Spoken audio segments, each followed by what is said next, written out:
Hey, it's Doris with Aldi Books, and I'm here to do my rankings for the semifinals of the BookTube prize.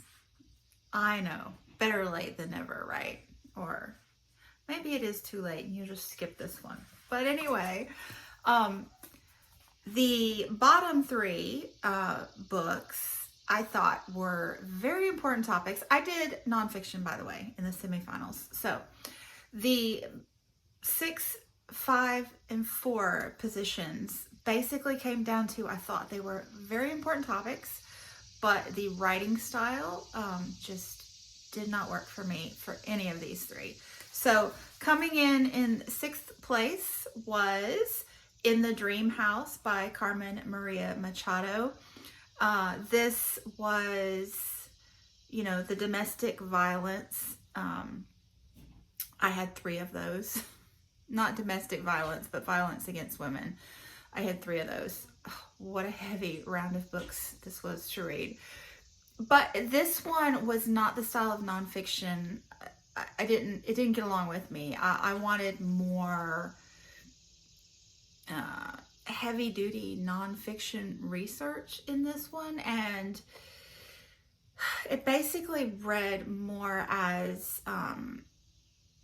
taking your life and elevating it to art, which, is totally fine, but it just wasn't resonating with me.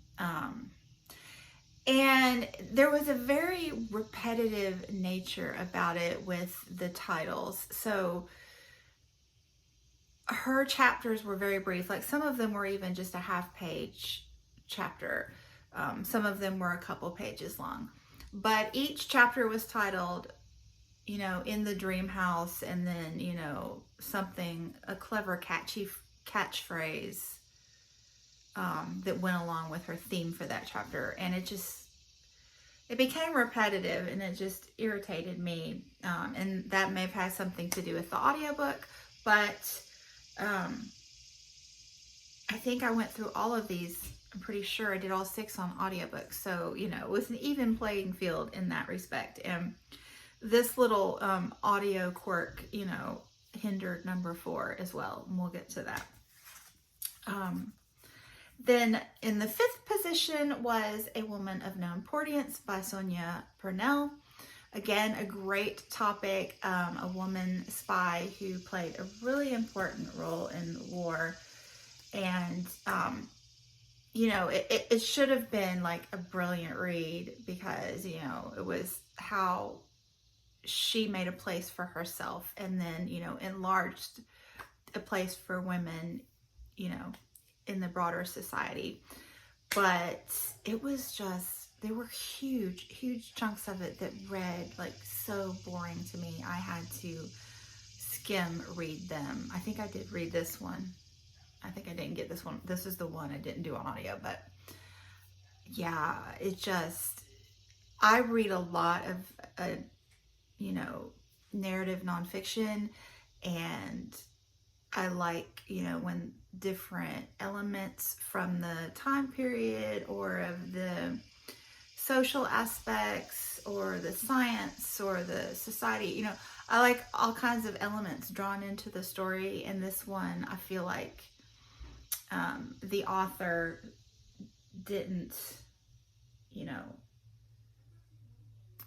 really do that well. And the things that she did, like there were a few sections that were great, but overall, I had this overwhelming sense of boredom with that one. It was sad.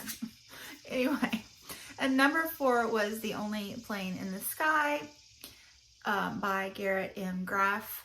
So with this one, similar to In the Dream House, there was this, repetitive quality with the subtitles for this one. So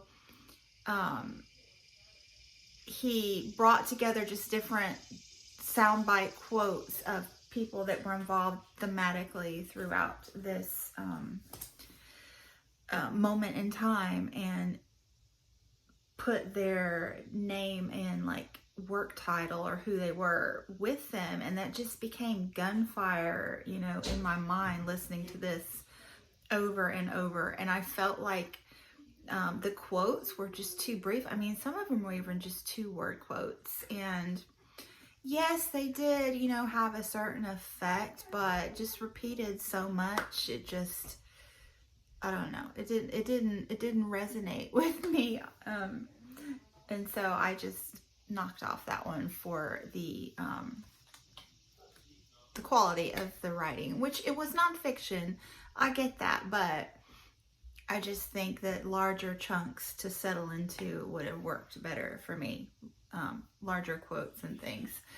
So, and the other thing that bothered me about that one was someone else had gathered a huge body of the research that he used for this book. And I felt like he should have given her a higher billing in the book, because, you know, that's part of nonfiction, is doing the research. And I don't think he did as much as you normally would have, because this other woman had done it most of it already.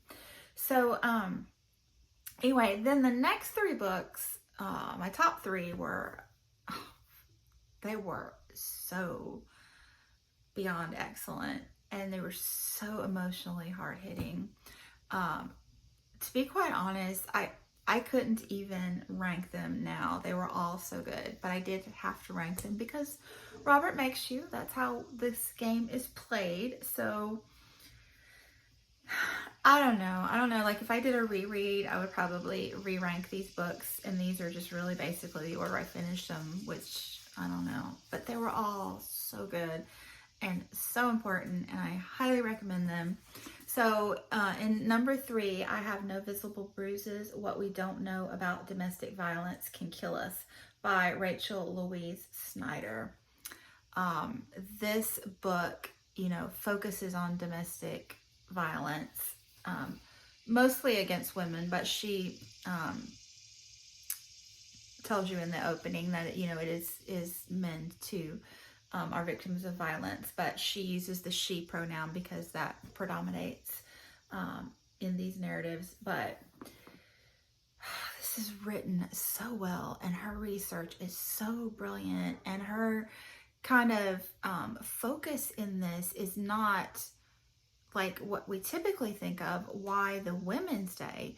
Her focus is why the men who are doing, or, you know, could be women, but the men who are doing this violence stay in these situations and continue to do it. And yeah, this is an important read. This has ramifications for even the police force, and, you know, how they can better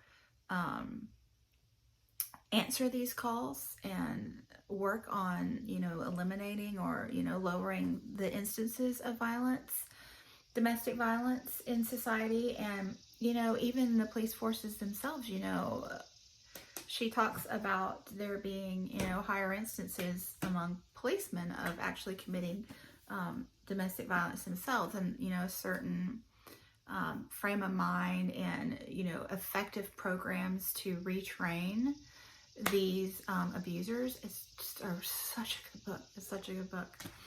And then this, Chanel Miller's Know My Name. This memoir is just next level awesome.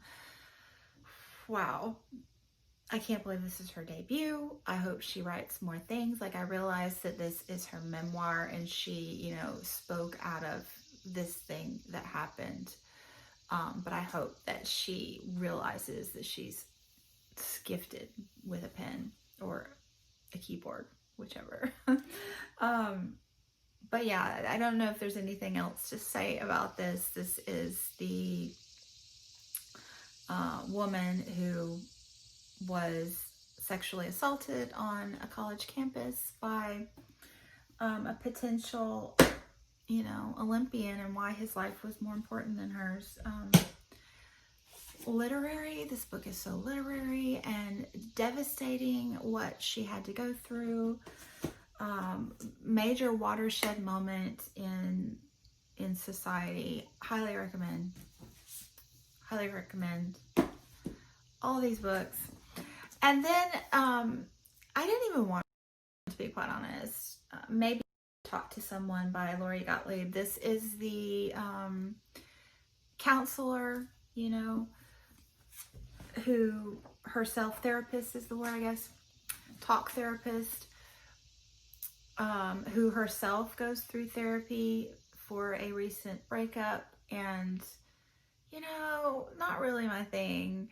I mean, I am one of those stereotypical people that, you know, thinks, you know, it's a good thing for people who need it. But I'm just not one of those people. And reading this book just opened my eyes to what therapy can do and how important it is. And her finger on the pulse of just humanity is beautiful in this book. So she kind of goes through some of the people, like, there's like, including herself, like 6 or 8 different couples that she talks about. Maybe 4 or 5. I don't know. It's been a while. I should have wrapped this up, you know, a month or 2 ago. But anyway, yeah, she just goes through their stories, you know, round robin. She keeps cycling through them as they go through therapy, and as she herself goes through therapy, and, you know, talks about her therapist. And it just, after the books that I had read and really what's going on in society this year, this was just a balm for my soul, and I thoroughly enjoyed it. I thought it was, you know, really uplifting and, you know, an important read. There's distractions outside my window, like, for real. So anyway, yay! Okay, I'm wobbling. So thanks so much for watching, and I'll be back soon. Bye.